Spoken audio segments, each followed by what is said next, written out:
Anderson होजे DOS Santos लोरेंको दा सिल्वा भाई। और एडरसन कौन है ये प्लेयर भाई who is almost on the verge और साइनिंग फॉर मैनचेस्टर यूनाइटेड। शायद मैं जब तक ये वीडियो अपलोड करूं तब तक वो साइनिंग का हियर वी गो हो चुका होगा भाई। But I think a lot of fans are looking at this signing the wrong way यार। तो let's talk about him. Let's talk about a player who was born in one of the most poorest states in Brazil भाई।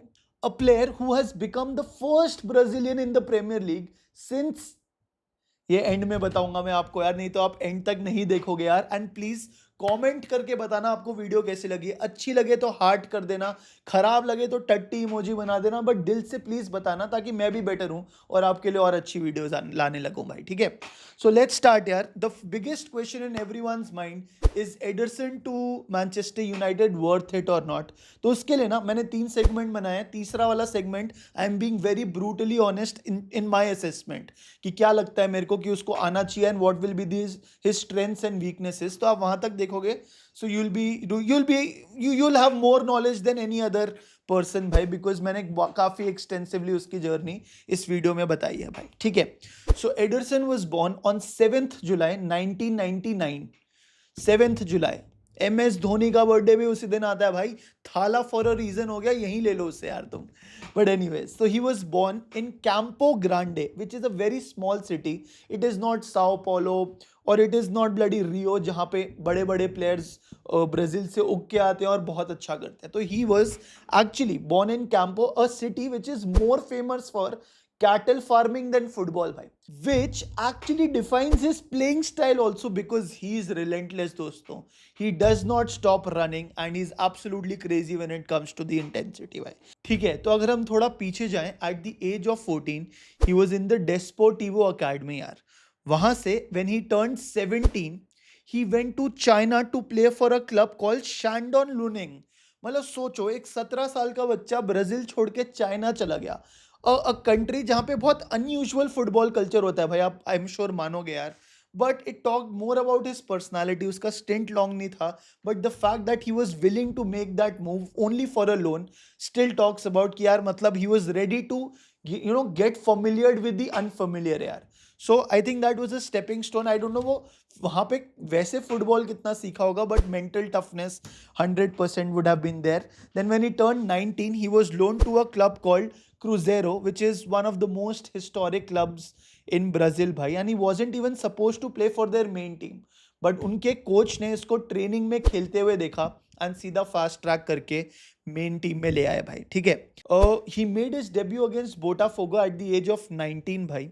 And क्रूजेरो के ना problems वैसे ही चल रहे थे, they were about to get relegated and ultimately they actually got relegated.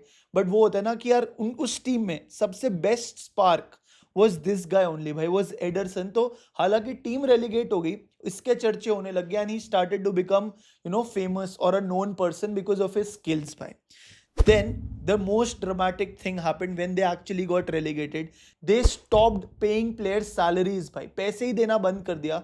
So this guy who worked so hard to reach this stage, वहां पे उसको सैलरी ही नहीं मिल रही थी, तो उसने अपने क्लब को सू कर दिया। He won that case and became a free agent as well भाई, ठीक है।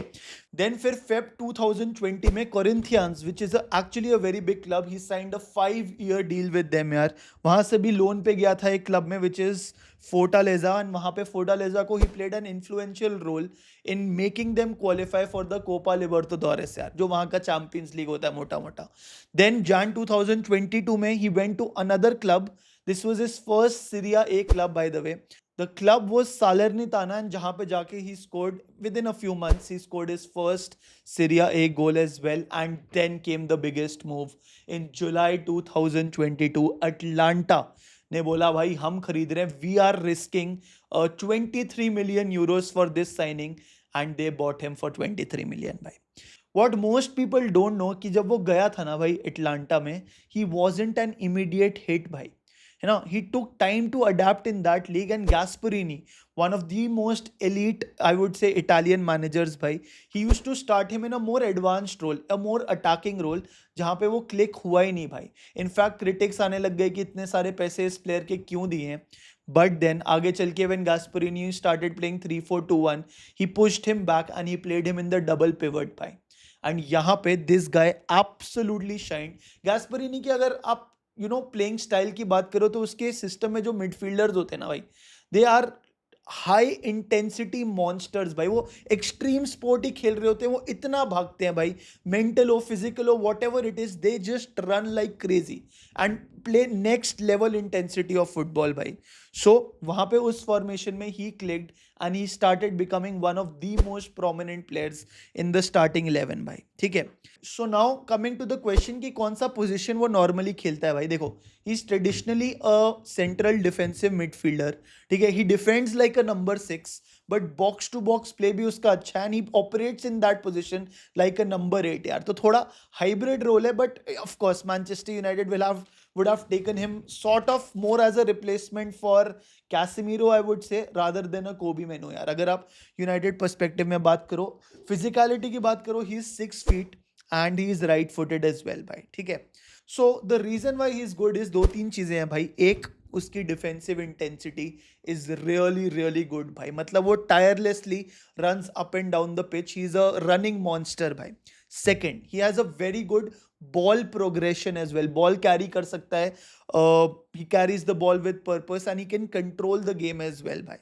थर्ड इज दैट फिजिकलिटी भाई, जो कि प्रीमियर लीग में बहुत ज्यादा जरूरत है भाई।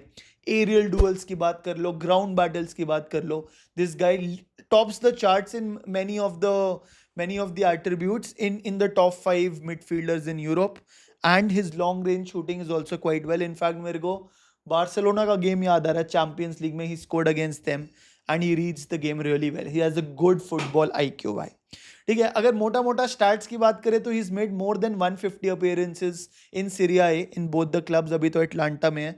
गोल ज्यादा नहीं मारता, 15-16 गोल होंगे, 5-7 असिस्ट होंगे, but I don't think these stats justify to the kind of player he is.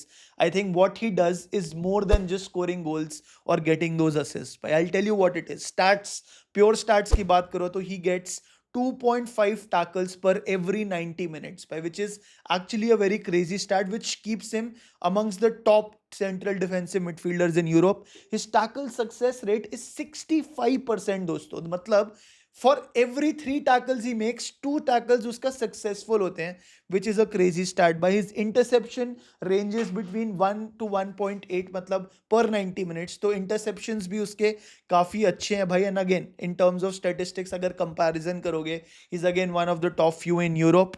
92% pass completion rate under pressure भाई, this is one of the craziest stats. And I think यहां से जब आप ये नंबर्स देखते हो ना, देन यू अंडरस्टैंड कि हाँ भाई, it is not just 92% pass completion rate. जब प्रेशर उस पर अप्लाई कर रहे होते हैं तो he is very composed and composer is good, and that's what differentiates a good midfielder from an elite midfielder भाई, ठीक है। So that is good. 8.5 progressive passes per game, which is again a very good stat. He is amongst the top Serie A midfielders in that attribute, and his passing accuracy is 85%, which is decently solid. 1.3 dribbles per game. But again, जो वापस मैं आपको repeat कर रहा हूँ, his aerial duels and his set pieces threat is also quite good भाई, ठीक है। So we need to watch out for him. ऐसे थोड़ा थोड़ा आपको लग रहा होगा ब्राजीलियन है, इतना कुछ, कैसेमीरो भी यही करता था। I wouldn't call an exact replacement of Casemiro, but he might take time and try to, थोड़ा सिमिलैरिटी वो ला सकता है अगर वो मेहनत करे भाई प्रीमियर लीग में आके। इन टर्म्स ऑफ अचीवमेंट्स, 2023-24 का यूरोपा लीग फाइनल जीत रखा है भाई। आपको याद है बायर लेवरक्यूसन अनडिफीटेड सीजन पूरा, only lost the Europa League final, वो एटलांटा नहीं हराया था, and he played a major role in that. That was his first European trophy. 2023-24 में कोपा इटालिया का फाइनल भी खेला था, बट ये यूवेंटस से हार गए थे, and he got his first international call up for the Brazil national team in June 2024, and he also was a part of the Copa America team as well. Group stages में उसने start भी किया था भाई, ठीक है। Now coming to the big question भाई, जो आप लोग भी पूछ रहे हो, that will he succeed at Manchester United भाई। There are a few attributes जो आपको लगता है दैट ही कैन सक्सीड। जैसे मैंने बोला, पहला फिजिकलिटी है, एंड दूसरा like that pressing intensity. Gasperini के उसमें religious, it was a religion to press like crazy at Atalanta. तो he is coming from that school of thought कि भाई उसको रिलेंटलेसली रन करना है डिफेंसिव मिडफील्ड में, है ना। एरियल डुअल एबिलिटी मैंने आपको बता ही दिया, and he looks like a player जिसका पास थोड़ा एक्सपीरियंस है, तो उसके लिए 75,000 लोगों के सामने खेलना in front of Old Trafford might not be as overwhelming a task. क्यों? चैंपियंस लीग खेला है भाई उसने, बार्सिलोना के अगेंस्ट गोल मारा है, he played Copa America for Brazil as well भाई, यूरोपा लीग फाइनल जीत चुका है. So like these are a few things which make me think कि हाँ अडाप्ट कर लेगा भाई.